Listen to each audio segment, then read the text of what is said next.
Hello friends, कैसे हैं आप सब। उम्मीद होगा कि आप लोग बहुत अच्छे होंगे। तो फ्रेंड्स, मैंने बाजू की लंबाई की कटिंग कर रही हूँ, ठीक है ना।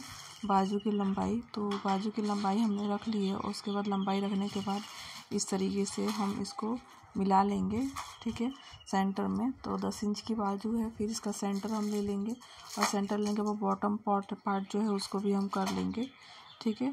और एक्स्ट्रा मार्जिन 1.5 इंच लेती हूँ और एक्स्ट्रा मार्जिन लेने के बाद इसको डॉट से मिला देती हूँ।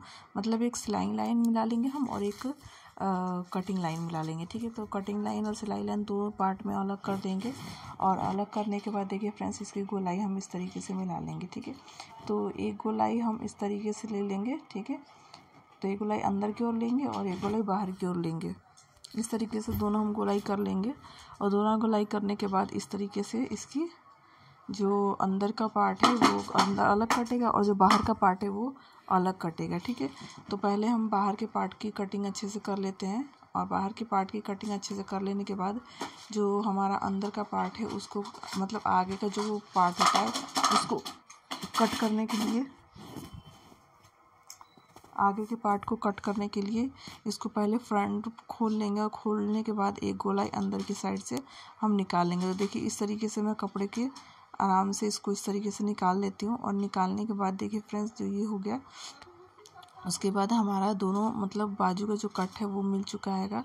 अब हम इसकी स्टिचिंग करेंगे। तो स्टिचिंग करने के लिए देखिए फ्रेंड्स क्या है, जो हमारा ब्लाउज का कपड़ा है तो इस तरीके से पाइपिंग वाला मतलब कपड़ा है, ठीक है।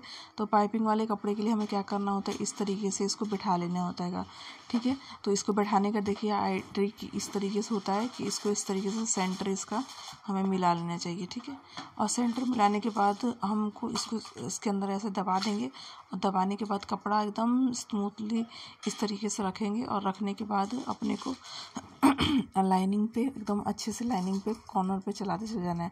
उससे हमारी पाइपिंग जो लगी हुई होती है रेडीमेड, वो भी बहुत अच्छी परफेक्ट बैठती है और फिर से जो अस्तर का कपड़ा है वो भी अच्छे से सिल जाता है। तो इस तरीके से मैंने पाइपिंग को स्टिच कर दिया। उसके बाद मैं इस तरीके से मैंने सिलाई चला दी और सिलाई चलाने के बाद फिर मैं इसको फ्रंट पार्ट मतलब सीधा पार्ट कर लूँगी उसका।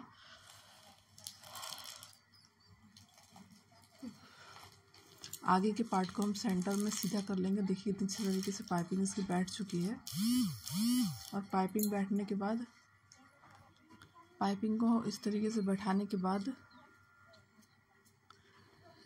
जितना हमारा एक्स्ट्रा कपड़ा होगा उसको हम अच्छे से स्टिच कर लेंगे और स्टिच करने के बाद आराम से सिलाई दे देंगे। सिलाई देने के बाद जितना भी हमारा एक्स्ट्रा कपड़ा होगा वो हम कट करके अच्छे से निकाल देंगे। फ्रेंड्स, वीडियो को स्किप मत करिएगा, वीडियो को फुल वॉच करिएगा, तभी आपको अच्छे से समझ में आएगा। तो मेरा वीडियो देखने के लिए बहुत बहुत धन्यवाद। और क्या बोलते हैं, इसको हम अच्छे से फिर जितना होगा हमारा कपड़े का कटिंग कर देंगे। तो देखिए फ्रेंड्स, कितना सुंदर बैठ चुका है ये हमारा पाइपिंग वाला पार्ट और बाजू का पार्ट एकदम फिनिशिंग से बैठ चुका है। अब जितना भी एक्स्ट्रा मार्जिन होगा वो मैं कट करके निकाल दूँगी, ठीक है। जितना भी मेरा एक्स्ट्रा मार्जिन होगा वो मैं कट करके निकाल दूँगी। अब बाजू को जॉइंटिंग करने के लिए मतलब आर्म होल जॉइंटिंग करने का वो भी तरीका मैं आप लोग को बताऊँगी और जो फिटिंग का लाइन का तरीका है वो भी मैं आप लोग को बताऊँगी। तो देखिए इस तरीके से हमारा जो जॉइंटिंग करने का कपड़ा है वो हम अब इसका जो आर्म होल है उसको अच्छे से जॉइंट करेंगे। तो देखिए पहले हम तीरे के साइड सेंटर ले लेंगे। सेंटर को लेने के बाद इस तरीके से सेंटर पॉइंट लगाने के बाद अच्छे से हाथ को दबा के उसको और फिर उसके बाद सिलाई हमें देती चल जानी है आराम आराम से सेंटर पॉइंट मिला के, ठीक है। तो ये हमें ध्यान रखना है, जो हमारा मुड्ढा है मतलब मुड्ढा तीरा जहाँ पे कॉर्नर पे आता है वो हमारा सेंटर पे मिलना चाहिए, क्योंकि अगर वो सेंटर मिला हो ना तो जो बगल की फिटिंग होती है ना, साइड की फिटिंग बहुत प्यारी होती है। और थोड़ा सा भी अगर सेंटर पॉइंट ऊपर से गड़बड़ होती है तो फिर आपका जो ये साइड की जो सिलाई होती है उसमें दिक्कत आ जाती है मतलब। तो हमारा सेंटर पॉइंट का मिलना बहुत ज़रूरी होता है, इस बात का हमें ध्यान रखना होता है, ठीक है। बाकी अगर एक्स्ट्रा कपड़ा हुआ साइड में तो वो आप कट करके निकाल सकते हैं, वो बात अलग है, पर सेंटर कभी भी नहीं गलत होना चाहिए। तो देखिए फ्रेंड्स, मैंने पहला बाजू बना के रख रखा था और बाजू की नाप जितनी थी उतनी मैंने कर रखी थी। और अब देखिए ये मैं जितना मेरा बॉटम है बॉटम पे सिलाई दे दूँगी, एक सिलाई दूँगी, उसके बाद एक सिलाई, फिर मैं एक डबल सिलाई फिर से दे दूँगी, ठीक है। तो इस तरीके से जो मेरी बाजू है वो दोनों फिनिशिंग हो जाएगी और बहुत परफेक्टली एक सिलाई और दे दूँगी, 2-3 सिलाई में दे देती हूँ ताकि किसी को लूजिंग ढीला करना हो तो बराबर। तो बाय बाय फ्रेंड्स, फिर मिलते हैं नेक्स्ट वीडियो में।